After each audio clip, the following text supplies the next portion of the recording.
நீங்கள் பார்த்துக் கொண்டிருப்பது உங்கள் விஜய்.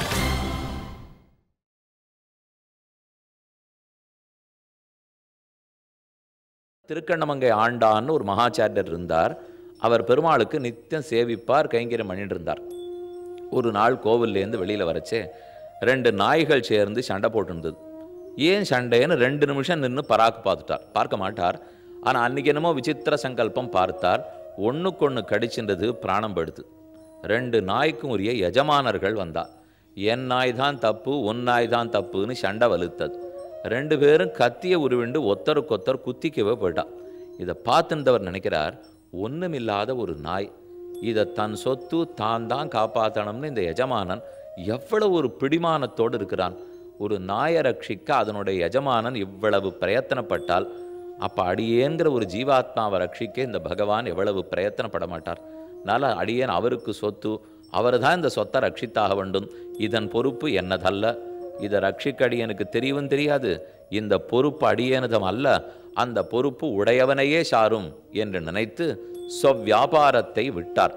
தான் என்னென்ன வியாபாரம் பண்ணிருந்தாரோ, வியாபாரம்னா தொழில்னு அர்த்தம் இல்லை, வியாபாரம்னா கைங்கரியம்னு அர்த்தம். மற்ற எத்தத்தை உபாயமாக பற்றியிருந்தாரோ எல்லாத்தையும் விட்டார்.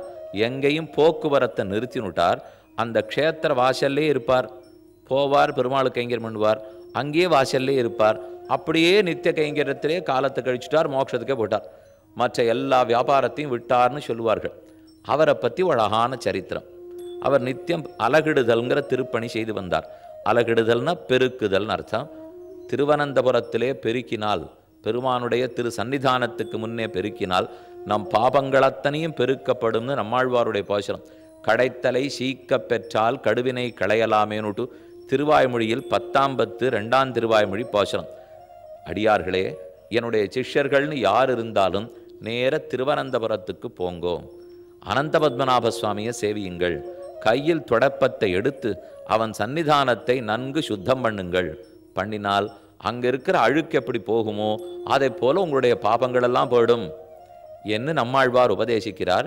கெடுமிடராயவெல்லாம் கேசவா என்ன நாளும் கொடிவினை செய்யும் கூற்றின் தமர்களும் குறுகில்லார் என் இனிமே யமபயம் உங்களுக்கு இல்லை, தொலைந்து போகும், நேர போங்கோ, பெருமாள் சன்னிதானத்துக்கு முன்னாடி பெருக்குங்கோள்னு ஆழ்வார் சாதித்தார். அதையும் அப்படியே ஞாபகத்தில் வச்சுங்கோ. இப்போ சொன்னதெல்லாம் ரொம்ப ஆனந்தமான சரித்திரம்தான். ஆனால் அதிலேருந்து அத்தோட நினச்சே பார்க்க முடியாத ஒரு சம்ஸ்காரத்தை பற்றி நாம் புரிஞ்சுக்க போகிறோம். இப்போ சொல்ல வந்ததெல்லாம் அதற்காக. திருக்கண்ணமங்கை ஆண்டான் தினப்படி பெருக்கின்றிருக்கார். இது நடந்தது திருக்கண்ணமங்கை க்ஷேத்திர வாசல்லே. ஆரோத்தான் அதை பற்றி பெருசாக தெரியாதவன், வேணும்னு அவரை குறை காணணுங்கிறதுக்காக தினப்படி இங்கே பெருக்கின்றே இருக்கிறே, இதனால உமக்கு என்ன கிடைக்க போகிறது? இப்போ இந்த கேள்வி கேட்டதுக்கு உள்ளர்த்தம் என்னான்னு முதல்ல புரிஞ்சுங்க. அவனுக்கு பகவானுக்கு கைங்கரியம் பண்ணிட்டு இருக்கணும், அப்படியே பெருமான் ஆனந்தப்பட்டு மோட்சம் கொடுத்துருவார்னு அவன் நம்ப தயாராக இல்லை. தேவரீரே உபாயம், உன் திருவடிகளே சரணம், நீ எனக்கு மோட்சம் கொடுத்துடணும்னு பிரார்த்தித்த உடனே பெருமான் உள்ளம் கலிந்து இரக்கத்தோடு முக்தி கொடுப்பாருங்கிறதான உண்மை. ஆனால் இதை அவன் ஏற்றுக்கிறதா இல்லை. அதனால் வேணும்னு குத்தலாக கேட்குறாம, இதை பெருக்கின்றே இருக்கிறே, இதனால உமக்கு என்ன லாபம்? இப்போ அவர் என்ன பதில் சொல்லியிருக்கணும்? நான் பெருக்கின்றிருக்கேன், பகவத் கைங்கரியத்தில் ஈடுபட்டிருக்கேன், பெருமானை பற்றி விட்டேன், அவர் கண்டிப்பாக மோட்சம் கொடுத்துருவார், அதுதான் லாபம் என்று அவர் பதில் சொல்லியிருக்கணும் இல்லையோ? ஆனால் அந்த சுவாமி யோசித்து பார்த்து கணக்கு போட்டார். கேட்குறவன் இந்த லாபத்தை புரிஞ்சுக்கிறவன் கேட்குறானா, இல்லை அந்த லாபமே புரியாதவன் கேட்குறானா? என்ன சட்டுன்னு இப்போ மோட்சம் தான் எனக்கு பலம்னு சொல்லிட்டார்னால் அவன் அடுத்தது என்ன கேட்பான்? போய் பார்த்துட்டு வந்திருக்கீரா, யாருக்கானு கிடச்சிருக்கா, பெருக்கினா மோட்சம் கிடைக்குமா? அடுத்து இந்த 3 வாரத்தை அவன் கேட்டுருவணும் இல்லையோ? இது இவங்கிட்ட வேண்டவே வேண்டாம். முதல்ல இவன் உயரவே இல்லை, இவன் மனசுக்கு புரியவே போகிறதில்லை. புரியாதவனுக்கு உயர்ந்த அர்த்தங்களை சொல்லக்கூடாது, புரிஞ்சவாளுக்கு புரியக்கூடியதை தான் சொல்லணும். ஒரு உயர்ந்த விஷயம் அவளுக்கு புரியாதா, அப்போ பேசாமல் இருப்பது தான் நலத்தை கொடுக்கும். அதனால் அந்த சுவாமி வாயை திறக்கல. ஆனால் அவர் ஒரு பதில் சொன்னார். பெருக்கின இடத்தையும் பாரு, பெருக்காத இடத்தையும் பாரு. இந்த இடத்த நான் பெருக்கியிருக்கேன், அந்த இடத்த நான் பெருக்கலை, பார்த்தா வித்தியாசம் தெரியல. வந்தவன் கூர்ந்து பார்த்தான், அங்கே அழுக்கு போகல, இங்கே அழுக்கு போயிருந்தது, இதுதான் பயன்னு அந்த சுவாமி சொல்லிட்டார். அவன் என்ன எதிர்பார்த்து கேட்டான்? இவர் ஒரு அதிருஷ்டமான பயனை சொல்ல போகிறான்னு நினச்சி நம்ம கேட்டான். ஆனால் இவர் ஒரு திருஷ்டமான பயனை கண்ணில் காமிச்சிட்டார். இப்போ சம்ஸ்காரம் நாம் பண்ணது பெருக்கிறதுங்கிற சம்ஸ்காரம். அந்த சம்ஸ்காரத்துக்கு அந்த சுவாமி என்ன நினச்சிட்டு இருக்கார்? அதிருஷ்ட பலம்ங்கிற மோட்சம்னுட்டு. ஆனால் வந்தவனுக்கு என்ன பதில் சொல்லிட்டார்? திருஷ்ட பலம்ங்கிற அழுக்கு போகிறது. இதிலிருந்தே ஒரு சம்ஸ்காரத்துக்கு திருஷ்ட பலமும் இருக்கலாம், அதிருஷ்ட பலமும் இருக்கலாம்ங்கிறத புரிந்து கொள்ள வேண்டும். நாம் பண்ணுற சம்ஸ்காரம் இப்போ திருஷ்டம். அதிருஷ்ட சம்ஸ்காரத்தை பற்றி படியும் சொல்லவே இல்லை. பேசினுக்கிறது திருஷ்ட சம்ஸ்காரம். செய்யக்கூடிய செயல்ங்கிறது பெருக்குதல். தொடப்பமும் கண்ணுக்கு தெரியறது, கையும் கண்ணுக்கு தெரியறது, பெருக்கிறதும் கண்ணுக்கு தெரியறது, பலமும் கண்ணுக்கு தெரியறது. ஏன்னா அழுக்கு போயிருக்கோம் இல்லையோ. அப்போ செய்தது திருஷ்டமான சம்ஸ்காரம், அழுக்கு போச்சு திருஷ்டமான பலம். இது உலகத்தில் எல்லாருமே ஒத்துப்பா. குளிச்சோம்னா திருஷ்ட சம்ஸ்காரம், உடம்புல அழுக்கு போச்சுன்னா திருஷ்டமான பலம். இதிலேருந்து நம்ம யாருமே மாறமாட்டோம். மாறினால் பக்கத்தில் இருக்கிறவா உட்கார முடியாது. அதனால் நிச்சயமாக மாறமாட்டோம். ஆனால் எதிலேருந்து மாறிடுவோம்னால் பலம் எப்போ அதிருஷ்டமாக போகிறதோ அதற்குரிய சம்ஸ்காரத்தை பண்ணுவதற்கு மனிதனுடைய புத்தி இணங்காது. பலம் திருஷ்டமாக இருக்குமானால் எத்தை செய்ய சொன்னாலும் சரின்னு ஒத்துணுடுவோம். ஆனால் பலம் அதிருஷ்டமாக போச்சுன்னு வச்சுங்க, அப்போ எனக்கு கண்ணுக்கு தெரியாத பலத்துக்கு நான் எதுக்கு இந்த சம்ஸ்காரம் பண்ணணும்? தெரிஞ்ச சம்ஸ்காரத்தை சொல்லும், தெரியாத பலத்துக்கு இருக்கிறதுக்கு நான் பண்ணுறதா இல்லைன்னுவா. ஆனால் உண்மையில் அதை விட நாற்றம் எடுக்குங்கிறத புரிஞ்சிக்காத போட்டோம். குளிக்காத போனால் எவ்வளவு நாற்றம் எடுக்குமோ, சம்ஸ்காரம் இல்லாமல் இருந்து மோட்சத்துக்கே முயற்சிக்காமல் இருந்தால் அதை விட இன்னும் நாருங்கிறது நமக்கு தெரியல. ஏன் தெரியலன்னா திருஷ்டமாக இருக்கலை. இது ஒரு கதை. இப்போ பார்த்தீங்களா? இதே போல் இன்னொரு கதை விண்ணப்பம் பண்ணுறேன். பல பேர் பக்தர்கள் தெற்கு நோக்கி பிரயாணமாக போகிறா. திருப்புல்லானியில் போய் பெருமாளை சேவிக்கணும், மதுரையில் போய் கூடலழகர் கள்ளழக பெருமாளை சேவிக்கணும், சேவிச்சுட்டு ஆழ்வார் திருநகரிக்கு போய் ஆழ்வாரை சேவிச்சுட்டு வரணும். எண்ணத்தோட யாத்திரையாக கிளம்பிவிட்டா மதுரை பட்டணத்துக்கு வந்து சேர்றார்கள். ஒரு பரமபக்தர், அவருடைய தர்மபத்தினி, அவள் 2 பேருடைய வீட்டுக்கு போய் தங்குறா. அந்த பக்தர் நிலபலம்லாம் வச்சுருக்கிற நிலச்சுவாந்தார், பெரிய முதலாளி தான். அவர் நிறைய விதக்கோட்டை நெல் சேர்த்து வச்சுருக்கார். அறுவடை ஆயிடுத்து, வேண்டிய சாப்பாட்டுக்கு வேண்டிய நெல்லை எடுத்துனுட்டார். பாக்கி 10ல் 1 மடங்கு விதைக்கணுமோ இல்லையோ, திரும்ப அடுத்த சாகுபடிக்கு விதைக்கணுமே, விதக்கோட்டை நெல்லை எடுத்து வச்சுருக்கார். அதுவும் நெல் தான், ஆனால் விதைக்கிறதுக்கு பயன்பட வேண்டிய நெல். அவர் வீட்டில் இல்லை, வெளியில் போயிருக்கார். பல சிவைஷ்ணவர்கள் பக்தர்கள் வந்துட்டா. அவள் எல்லாருக்கும் ஆதித்யம், அதிதிகளாக வந்திருக்கா, விருந்தோம்பல் படைத்தாக வேண்டும். இருந்தது விதக்கோட்டை நெல் மட்டும்தான். மொத்த விதக்கோட்டையும் எடுத்தா 2 நாள் அவர்கள் அமர்த்தி நன்கு விருந்து பண்ணி போட்டா. சாப்பிட்டுட்டார்கள், புறப்பு போயிட்டார்கள். 2 நாள் கழித்து எஜமானர் வெளியூர் போகிறவர் வந்தார். வந்து ஆளெல்லாம் கூட்டின்னு வந்துட்டார். விதப்பு பண்ணணுங்கிறதுக்காக கூட்டின்னு வந்து பார்த்தா விதக்கோட்டை நெல்லை காணும். பெண்ணே, நெல்லை வச்சுருந்தமே, விதக்கோட்டை நெல்லை காணுமே, விதைக்கிறதுக்கு நான் ஆள் கூட்டின்னு வந்திருக்கேனேன்னு சொன்னார். தர்மபத்னி பதில் சொல்கிறா, நான் விதைச்சு விட்டேன்னா. அவருக்கு புரியல. நீ எங்கே விதைப்பாய்? நான் இப்போ தானே எல்லாரையும் கூட்டின்னு வந்திருக்கேன், ஆள்கார எல்லாரையும். நீ எப்போ விதைத்தாய்? அவர் இன்னும் சாமர்த்தியக்காரர். எங்கு விதைத்தாய்ன்னு அவர் கேட்கல. விதைத்தேன்னு சொன்னியே, அறுவடை எப்போ பண்ண போறேன்னார். அவர் கேள்வி ரொம்ப ஜாக்கிரதையாக கேட்டிருக்கார். இந்த பெண்ணு விதைச்சுட்டேன்னு சொன்னாலோ இல்லையோ, எங்கே காட்டுன்னு அவர் சொல்லலை. அதான் தெரியுமே இல்லைன்னுட்டு. அவர் கண்ணிலேயே தெரியறது விதைக்கலைன்னுட்டு. அவளுக்கு விதைக்க தெரியாதுன்னு அவளுக்கு தெரிஞ்சு போச்சு. அதனால் வேணும்னு அந்த சுவாமி கேட்டார், விதைச்சுட்டேன்னுட்டே எப்போ அறுவடை, எங்கே அறுவடை பண்ண போகிறேன்? நான் இங்கே விதைச்சேன், வைகுந்தத்தில் அறுவடை பண்ண போகிறேன்னு அவள் பதில் சொன்னான். இப்போ இந்த கதையை ஞாபகம் வச்சுங்க. விதைச்சதுங்கிறதும் அதிருஷ்டம். அவள் விதைக்கவே இல்லை, நெல்லை விதைக்கலே, எல்லார் வயத்திலையும் தான் போட்டிருக்கா. ஆனால் சொல்கிறச்சே விதைச்சேன்னுட்டா. விதைத்தேங்கிறதுக்கு பலம் எங்கு கூறினாள்? இங்கே அறுவடை பண்ணி நெல் வர போகிறதில்லை, சாப்பிடவும் போகிறதில்லை. அப்படின்னு இப்பேற்பட்ட பாகவதோத்தமர்களுக்கு படைத்தால் பெருமாளுக்கு ஆனந்தம் ஏற்பட்டு மோட்சம் கொடுப்பான்கிற எண்ணத்தில் தான் அவ சொல்லிட்டா. அப்போ இந்த இடத்துல பண்ணப்பட்ட சம்ஸ்காரம் எப்படி? திருஷ்ட சம்ஸ்காரம் சாப்பாடு போட்ட வரைக்கும், அதிருஷ்ட சம்ஸ்காரம் விதைச்சேன்னு சொன்னது. ஏன்னா அவள் விதைக்கலை, உண்மையில விதைக்கலையோ இல்லையோ. விதைத்தது எது? சாப்பாடு போட்டது தான் இப்போ விதைச்சது. அப்போ சாப்பாடு போட்டதுன்னு சொன்னால் திருஷ்டமான சம்ஸ்காரம், விதைச்சதுன்னு சொன்னால் அவள் விதைக்கவே இல்லை. அப்போ அந்த சம்ஸ்காரம் அதிருஷ்டம். ரெண்டுத்துக்கும் எப்படி பார்த்தாலும் பலம் அதிருஷ்டம். ஏன்னா இங்கே கிடைக்க போகிறதில்லை. அங்கேயும் ஒரு பலன், திருஷ்ட பலம் இருந்திருக்கு. தானே உங்களுக்கு ஞாபகம் வந்திருக்கும். திருஷ்ட பலம் வந்த அதிதிகள் பசி ஆறினார்களோ இல்லையோ, அது திருஷ்டமான பலம். அப்போ திருஷ்ட சம்ஸ்காரமும் இருக்குது, அதிருஷ்ட சம்ஸ்காரம் இருக்குது, திருஷ்ட பலம் இருக்குது, அதிருஷ்ட பலம் இருக்குது. இது சாமானிய திருஷ்டாந்தம் புரியறதுக்காக சொன்னேன். இப்போ எதை பார்க்க வேணுமோ அதற்கு வருவோம்.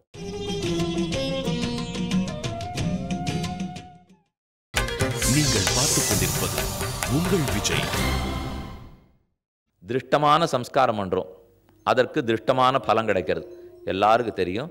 பாத்திர சுத்தி பண்ணுதல், சரீர சுத்தி பண்ணுதல், பெருக்குதல், இவை அத்தனையும் திருஷ்ட சம்ஸ்காரத்துக்கு திருஷ்ட பலம் கிடைக்கிறது.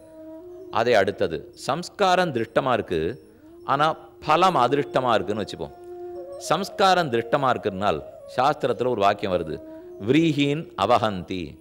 விரீஹின்னா நெல், நெல்லை கொண்டு போய் உரல்ல போட்டு குத்து.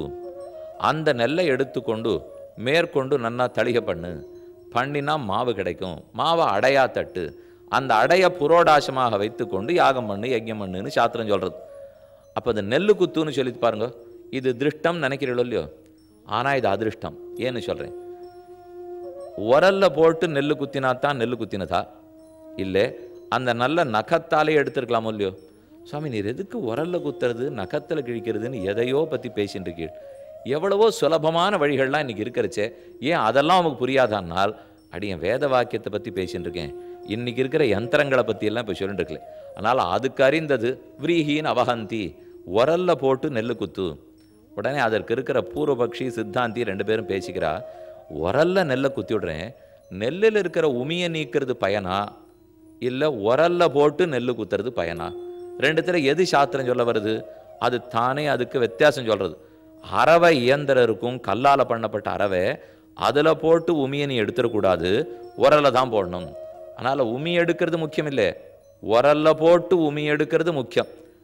அப்போ அந்த இடத்துல வெறும உமி எடுத்துதல்னு சொன்னால் திருஷ்டமான சம்ஸ்காரம்.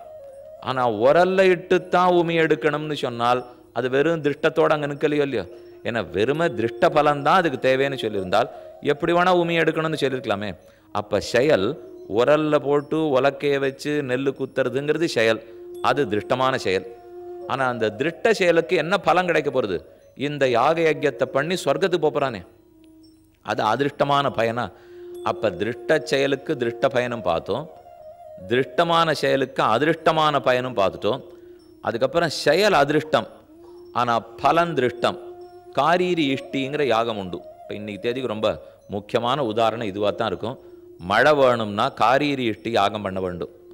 மழை வந்து பெய்ய போகிறது கொட்ட போகிறதுங்கிறது திருஷ்ட பயன். பயன் மழை கண்ணால் பார்க்க போகிறோம். ஆனால் அந்த மழைக்கு வேண்டிய ஹோமம் பண்ணுறோம், யாகம் பண்ணுறோம், காரீரி இஷ்டி பண்ணுறோமோ இல்லையோ, அதுக்கு வேண்டிய திரவியங்களுக்கெல்லாம் சம்ஸ்காரம் பண்ணி ஆகணும். அது அத்தனையுமே அதிருஷ்டம். அல்ல திருஷ்டமே இல்லையே, தேவதையே அதிருஷ்டம், கொடுக்க போகிற திரவியங்கள் அத்தனையும் அதிருஷ்டம். இந்த அதிருஷ்டமான சம்ஸ்காரத்தை கொண்டு பலன் திருஷ்டமாக கிடைக்க போகிறது. கண்ணுக்கு நேரம் மழை கொட்ட வேண்டும். இப்போ விராட்ட பருவம் பாராயணம் பண்ணுங்கிறோம். பாராயணம் பண்ணுறச்சிலே 2 பகுதி இருக்குது. புஸ்தகத்தை வச்சுன்னு விராட்ட பருவம் படிக்கிறதோ, ஆழிமழையக்கண்ணா பாசுரத்தை சேவா காலம் பண்ணுறதோ, இதெல்லாம் நேராக கண்ணுக்கு தெரிகிறாப்புல இருக்கும். ஆனால் உண்மையிலேயே வெறுமை இதனால் எந்த தேவத்தை பிரீத்தி அடைய போகிறாரோ அவரை கண்ணால் பார்த்துருக்கோமா? பார்த்ததில்லை. அப்போ அது அதிருஷ்டம், அந்த பகுதி அதில் அதிருஷ்டமாயிடுறது. ஆனால் புத்தகத்தை வைத்து கொண்டு படிக்கிறதுங்கிறது திருஷ்டமாகுது. இப்படி ஒன்றுக்கொன்று இந்த திருஷ்டமும் அதிருஷ்டமும் கூடியே தான் இருக்குது. இப்போ கடைசிக்கு வருவோம். திருஷ்டத்துக்கு திருஷ்டம் பார்த்துட்டோம், திருஷ்டத்துக்கு அதிருஷ்டமும் பார்த்துட்டோம். அதிருஷ்டமான செயல் காரீரி இஷ்டி தேவத்தை அதிருஷ்டம், ஆனால் திருஷ்டமான பயன் மழை கொட்டுவது. இப்போ கடைசி செயலும் அதிருஷ்டம், பலமும் அதிருஷ்டம். இதுதான் நிஜமான அதிருஷ்டம். இப்போ ஏன்னா பண்ண வேண்டிய சம்ஸ்காரமும் அதிருஷ்டமாக இருக்கணும், கிடைக்க போகிற பலமும் அதிருஷ்டமாக இருக்கணும்னால் எல்லா யாகத்துக்கும் இது ஒன்று சொல்லும். புரோக்ஷணம், எது எடுத்தாலும் தீர்த்தத்தை எடுத்துக்கொண்டு புரோக்ஷித்த பிற்பாடு அந்த நெல்லை வைத்துக்கொண்டு பண்ணுன்னு சொல்லும். புரோக்ஷணத்துக்கு முன்னாடியும் பின்னாடியும் எந்த அழுக்கும் போகிறதில்லை. இப்போ உண்மையாக நம்ம அரிசி களைஞ்சி சாதம் உலமதி வச்சு கொதிக்க வைக்கிற மொழியும் இதெல்லாம் முன்னாடி கண்டிப்பாக பண்ணியாகணும். ஏன்னா நிஜமாக கல் இருந்தது, நிஜமாக உமி இருந்தது. அதனால் முதல் தரம் போட்டு களைஞ்சா பெரிய கல்லெல்லாம் போகும், 2ஆம் தரம் ஜலத்தை குத்தி களைஞ்சோன்னா சின்ன சின்ன அழுக்கெல்லாம் போகும். பாரு அதெல்லாம் பண்ணுறதுலையே அழுக்கு அரிசி 2ம் சேர்த்து பாத்திரத்துக்குள் போடப்படுகிறது.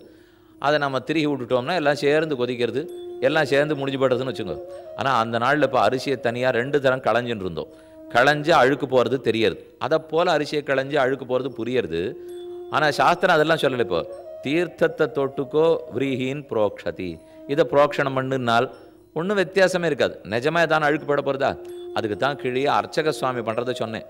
நாம் மாம்பழத்தை கொண்டு போய் கொடுத்தால் அதை என்ன நிஜமாக அலம்பராரா ஏதானும் ஜலம் கொட்டி அப்படிலாம் இல்லை, தீர்த்தத்தை இப்படி இடுக்கி அது அது தொடர வேகத்தில் அந்த தீர்த்தம் கையில் பட்டுதா இல்லையான்னு கூட தெரியாது, அந்த வேகத்தில் தீர்த்த தொடர் அப்படின்னு காட்ட போகிறார், பெருமாள் கண்ட்ரோல் பண்ணிடுறார். அப்போ அந்த புரோக்ஷணமே அதிருஷ்டம். அவர் செய்த செயலால் நிஜத்தில் எந்த அழுக்கும் போகவும் இல்லை, செயலும் ஒன்றும் கண்ணுக்கு நேரம் இல்லவும் இல்லை, அது அதிருஷ்டம். அதற்கு பலமும் அதிருஷ்டம். என்ன பண்ண போகிறதுனால பிரீத்தி அடைய போகிறது யார்? மாம்பழத்தை சாப்பிட்டுட்டு பகவான் பிரீத்தி அடையணும். அடியன் விரீகிய நன்னா நெல்ல புரோக்ஷிச்சுட்டு யாகம் பண்ணத்தினால சொர்க்கம் கிடைக்கணும், அதுவும் அதிருஷ்டம். அப்போ பலமும் அதிருஷ்டம், சம்ஸ்காரமும் அதிருஷ்டம். இந்த நாளுக்குள்ளே உங்கள் மனசுக்கு எதில் நல்ல நம்பிக்கை வருது? நிஜமான நம்பிக்கை, திருஷ்டமாக சம்ஸ்காரம் பண்ணி திருஷ்டமாக பலம் கிடச்சுட்டால் எல்லாரும் ஒத்துணுடுவோம். அடுத்து சம்ஸ்காரமாவது திருஷ்டமாக இருக்கணும். அதுக்கு மேலே பலன் அதிருஷ்டமாக இருந்தால் கூட தேவலை. ஆனால் அதில் கொஞ்சம்தான் எல்லாருக்கும் புத்தி போகும். சம்ஸ்காரமே அதிருஷ்டம், பலமும் அதிருஷ்டம் அப்படின்னு யாருக்கும் சுலபத்தில் நம்பிக்கை வராது. சம்ஸ்காரம் அதிருஷ்டம், ஆனால் பலன் திருஷ்டம்னா ஒரு தரமானும் பண்ணி பார்க்குமே. ஒருவேளை மழை வந்துடுத்துனால் அப்படிங்கிறதுக்காக பண்ணாலும் பண்ணலாம். மழை வந்துடுமோங்கிற நம்பிக்கையில் பண்ணி பார்ப்பா. ஒரு தரம் பண்ணுவா, 2 தரம் பண்ணுவா, 3 தரம் பண்ணுவா, வரலையே அப்படின்னு விட்டால் அப்போ ஓஹோ இந்த சம்ஸ்காரங்கள் எல்லாம் வீண். பற்றியெல்லாம் காரியரி இஷ்டி பண்ணால் மழை வரலேன்னுவாள். அப்போ நாம் சீர்தூக்கி பார்க்க வேண்டியது திரவியலோபம் இல்லையா, கிரியாலோபம் இல்லையா, மந்திரலோபம் இல்லையான்னு யோசித்து பார்க்கணுமோ இல்லையோ. ஒரு தரம் பரீட்சை எழுதினார், ஒன்றும் சரியாக வரல, 95 வரும்னா 25 வந்தது. சரின்னு அடுத்த தரம் போய் பரீட்சை எழுதினார், 35 வந்தது. அடுத்த தரம் எழுதினார், 55 வந்தது. அப்போ கேட்கறச்சே நன்னத்தனை படித்தேன், நன்னத்தனை எழுதினேன், ஆகவே பரீட்சை என்பதே வீண், பள்ளிக்கூடம் என்பதே வீண்னு யாருமே சொல்கிறதில்லை.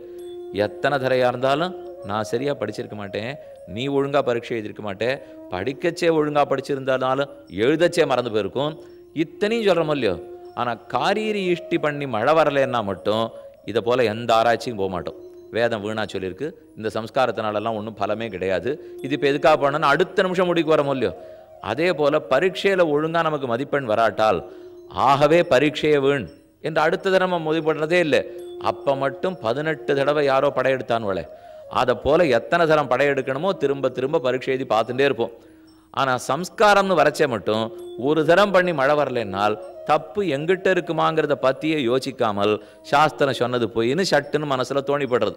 ஏன்னா இது மொத்தமே அதிருஷ்டத்தை அடிப்படையாக கொண்டது.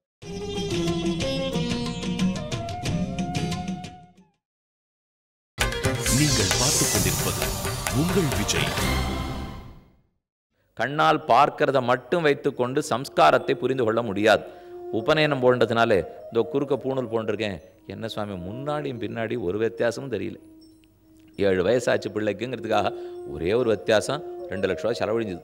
அதுக்கு முன்னாடி அது இல்லை, உபநயனம் பண்ணி முடித்தோம் பிள்ளைக்கு, அதனால செலவு. பொண்ணு கல்யாணம் பண்ணியாச்சு. இப்போ கல்யாணம் பண்ணியிருந்தால் கோவிலில் போய் பேசாமல் ஒரு திருமங்கலி தாரணம் மட்டும் பண்ண சொல்லியிருந்தா என்ன, இப்போ மாலை மாற்றிண்டா போறாதா? இவ்வளவு பெரிய சடங்குகள் இத்தனை மந்திரோக்தமாக பண்ண வேண்டுமா? வேண்டாமே, இதெல்லாம் செலவு தானே. வைதிக செலவுன்னு இப்போ எல்லாரும் எவ்வளோ பயப்படுறா தெரியுமா? நிஜத்தில் அது பெரிய செலவே இல்லை. அதுக்கப்புறம் சாப்பாட்டு செலவு 5 லட்சம், மண்டபத்துக்கு செலவு 5 லட்சம், அது வாத்தியம் கச்சேரி ஜானுவாசம் வண்டி செலவு 2 லட்சம், எல்லாருக்கும் ஜவுளி வாங்கினது 2 லட்சம், கடைசியில் வைதிக செலவு 30,000 40,000 இருக்கும். அதை என்னமோ இப்படி வாங்கி விட்டாலே அப்படி வாங்கி விட்டாலேன்னா அது ஒன்று தான் நிற்க போகிறது. இது இத்தனையும் மண்டபத்தை காலி பண்ணச்சே போயிடும், சாப்பிட்ட சாப்பாடு அப்போவே போயிடும், வண்டியில் போயிட்டு வந்தது அப்போவே போயிடும். அவள் எல்லோரும் உடனே நின்றுட்டு பார்ப்பாருங்க, எங்களுக்கு கொடுத்துட்றீங்களா, நாங்கள் கிளம்புறோம், எங்களுக்கு கொடுத்துட்றீங்களா. எல்லாரும் இன்றைக்கி 2.5 நாள் 3 நாள்லாம் மண்டபத்தில் இருக்கிறதே இல்லை. இருக்கிறதே முத நாள் மத்தியானம் வந்துட்டு மறுநாள் கார்த்தால 10 மணிக்கு காலி பண்ணிட்டு போய்ட்றா. அதுக்குள்ளே எல்லாரும் அவரவர்கள் தாங்க வாங்க வேண்டிய பணத்தையும் வாங்கிட்டு போய்ட்றா. ஆனால் ப்ரகஸ்பதி சம்பாவனைக்கு மட்டும் ரொம்ப சுணங்குவோம். ஏன்னா அது ஒன்று மட்டும் அதிருஷ்டமாக நிற்க போகிறது இல்லையோ. சாப்பாடு போட்டால் அதிருஷ்டமாக இருந்தது, வண்டியில் ஊர்வலம் போனால் அதிருஷ்டமாக இருந்தது, வாத்தியம் வாசிச்சா அதிருஷ்டமாக இருந்தது, இதெல்லாம் அதிருஷ்டம். கல்யாணத்துக்கு தேங்காய் பை போட்டு கொடுத்தா அதிருஷ்டமாக இருந்தது. வாத்தியார் சொன்ன மந்திரம் எங்கே இருக்குன்னே தெரியலையேனால் அது ஒன்று தான் இனிமேல் இவன் வாழப்போகிற காலம் முழுக்க வரவே போகிறது. ஆனால் அந்த அதிருஷ்ட மந்திரத்தில் நமக்கு நம்பிக்கை வரலையோ இல்லையோ. வரலைன்னால் 16 சம்ஸ்காரங்கள் ஏன்னு தெரியல. அதோடு மட்டும் இல்லை, விவாக மந்திரத்தில் நம்பிக்கை வரணும்னால் பிறந்த நாள்லேருந்தே அந்தந்த சம்ஸ்காரம் பண்ணப்பட்டபடிக்கு இவனோ இவளோ பிறந்திருக்கணும். அப்படி பிறந்திருந்தா தானே அதில் நம்பிக்கையே வரும். சம்ஸ்காரத்தில் நம்பிக்கையோடு ஒருத்தன் வாழணும்னால் பூர்வ ஜென்மத்தில் அந்த நம்பிக்கை இருந்து வந்திருக்கணும். அதனால் இப்போ முக்கியமான பொறுப்பு அப்பா அம்மாவுக்கு தான். ஏன்னா குழந்தை காலத்திலேருந்து பண்ண வேண்டிய சம்ஸ்காரங்களை பண்ணிவிட்டால் அதற்கப்புறம் வயசான போது அவனுக்கோ அவளுக்கோ நம்பிக்கை வந்து மந்திரத்தை சொல்லுவார்கள். நாம் கல்யாண சமயத்தில் பிள்ளையும் பொண்ணும் மந்திரம் சொல்லலேன்னு மட்டும் குத்தம் சொல்கிறோமே தவிர அது சொல்லாத தன்மை அவங்ககிட்ட ஏன் ஆச்சு? நான் கர்ப்பாதானத்திலேருந்து ஒழுங்காக மந்திரம் சொல்லாததுனால தானே. நாம் மந்திரத்தை ஒழுங்காக சொல்லியிருந்தோம்னா நாம் கொடுத்துருக்கிற பிள்ளையும் அதை ஒழுங்காக சொல்லுவா. சுவாமி நான் ஒழுங்காகத்தான் சொன்னேன், ஆனால் அதுக்கு மேலே அவன் சொல்லலையா, அது அடுத்த பட்சம். அப்போ அந்த ஜீவ சுவாதந்திரம் கர்மங்கள் எதையோ தடுக்கிறதுன்னு அர்த்தம். ஆனால் அந்த தடுப்புக்கு 2ஆம் பட்சம் போகும். முதல்ல நாம் செய்ய வேண்டியதை ஒழுங்காக செய்யணும் இல்லையோ. அப்போ சம்ஸ்காரங்கள் தேவை, சம்ஸ்காரத்தினால பலமும் நன்கு தான் கிட்டும். இது எல்லாத்தையும் வெறும் அதிருஷ்டம்னு ஒதுக்கி விடுறதுக்கு முடியாது. செய்கிறோம், என்னென்ன முதல்லேருந்து சம்ஸ்காரங்களோ எல்லாத்தையுமே செய்கிறோம். ஆனால் எங்களுக்கு ஒரு சந்தேகம், நீ சொல்ல போகிற சம்ஸ்காரத்துக்குள்ள ஒன்றை பற்றி எங்களுக்கு சந்தேகம். ஆறான் இப்போ கர்ப்பாதானம் மந்திரம் சொல்லி அதற்குன்னு அமர்த்த வேண்டிய இடத்துல அமர்த்தி செய்கிறாளா? பும்சவனம் பண்ணணும்னு சொன்னீரே, சீமந்தோன்னயனம் பண்ணணும்னால் பும்சவனம்னா என்ன? இப்போ எல்லாரும் பும்சவன சீமந்தோன்னயனம், சீமந்தம் வச்சுருக்கோம் 6ஆம் மாதம் 8ஆம் மாதம் 7ஆம் மாதம் ஏதோ கணக்கு சொல்கிறோம், சீமந்தம் பண்ணிடுவோம். சீமந்தத்துக்கு புடவை வாங்கினது, மூக்கு பிழிஞ்சது, வகுடு வித்தது, இதெல்லாம் சரியாக ஞாபகம் இருக்கும். எதற்கு சீமந்தம்? சீமந்தோன்னயனம்னு சொன்னால் வகுடு பிரித்தல்னு அர்த்தம். பும்சவனம்னு சொன்னால் புமான் பிள்ளை புத்திரன், சவனம் அவனுடைய பிரசவம் சீக்கிரமாக நடக்க வேணும் அப்படிங்கிறதுக்காக பண்ணப்படுற சடங்கு. இது 2ஆவது மாதத்துலேருந்து 8ஆவது மாதம் வரைக்கும் எப்போது வேணும்னாலும் பும்சவனம் பண்ணலாம். பும்சவனம் தனி, சீமந்தம் தனி. நமக்கு திரவியலோபத்தினால அதையும் ஒன்றாக்கிட்டோம். பும்சவனத்துக்கு தனியாக பத்திரிக்கை அடித்து பண்ணணும், சீமந்தத்துக்கு தனியாக பத்திரிக்கை அடித்து பண்ணணும். அது முதல்ல நாளுக்கு மெனக்கட தயாராக இல்லை. மேற்கொண்டு இந்த ஆற்றுல இருப்போமா அந்த வீட்டில் இருப்போமா எந்த ஆற்றுல இருப்போங்கிறது தெரியல. அதனாலையும் ஓரிடமா வச்சுனுட்டா. ப்ரகஸ்பதி சுவாமிக்கு நேரம் இருக்கணும், அத்தனாலையும் சேர்த்து வச்சுனுட்டோம் பண்ணுறோம். ஆனால் எங்களுக்கு ஒரு சந்தேகம் சுவாமி, பும்சவனம் பண்ணினோம்னால் முதல் குழந்தைக்கு மட்டும் பண்ணணுமா, எல்லா குழந்தைகளுக்கும் பண்ணணுமா? முதல் குழந்தைக்கு பண்ணால் போகிறோம், எல்லா குழந்தைக்கும் பண்ணணும்னு இல்லை. ஆண் குழந்தை பிறக்கணுங்கிற விருப்பம் இருக்கிறவா பும்சவனம் பண்ணணுமா, இல்லை அந்த விருப்பம் இல்லாதவா பண்ண வேண்டாமா? பும்சவனம்னு சொன்னால் புமான்கிறது ஆண் சப்தம், ஆணை குறிக்கிறது.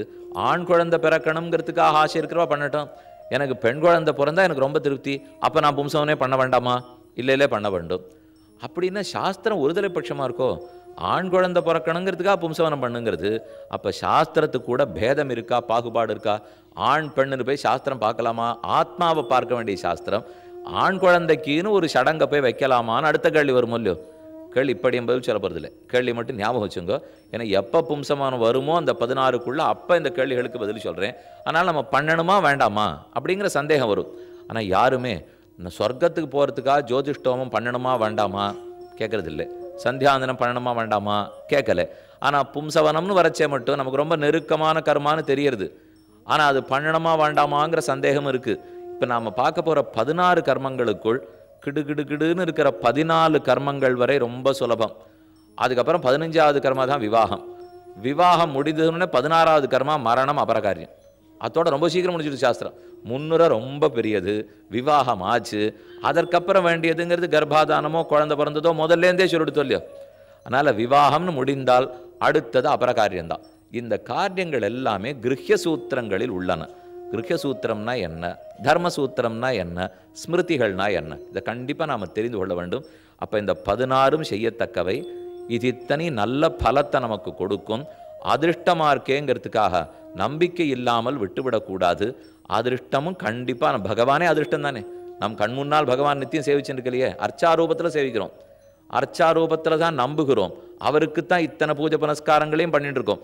அப்போ அது வரைக்கும் நமக்கு நம்பிக்கை வரதே தவிர கர்மங்களில் நம்பிக்கை வர்றதில்லை. எத்தனை நல்ல பக்தாளாக இருப்பா, நித்தியம் கூட கோலுக்கு போயிட்டு இருப்பா. அவன் சந்தியாவந்தனம் பண்ணிடா பண்ணிவிட்டு தான் கோலுக்கு வந்திரான்னா, இல்லை அதெல்லாம் பண்ணுறதில்லை, அந்த நிலையை கடந்துட்டோம்னுவா. அதுதான் எல்லாத்த விட ஆபத்து. பண்ணாதது ஒரு தப்பு, பண்ண வேண்டிய தேவையில்லை, ஏன்னா நாங்கள்லாம் பரம பக்தர்கள்னுவா. ஆனால் சாஸ்திரம் சொல்கிறது அஹரஹ சந்தியாம் உபாசீத, தினப்படி சந்தியாவந்தனம் பண்ண வேண்டும், அதற்குரிய நேரத்தை ஒதுக்கு. சந்தியாஹீனஹா அசுச்சிஹி அனர்ஹா சர்வகர்மசு. சந்தியாவந்தனமே பண்ணலேனால் அவனுக்கு சுத்தியே கிடையாது, அவனுக்கு மேற்கொண்டு எந்த கர்மத்தை பண்ணுறதுக்கும் தகுதி கிடையாது, அவன் பகவத் ஆராதனமே பண்ண முடியாது. மிக தெளிவு.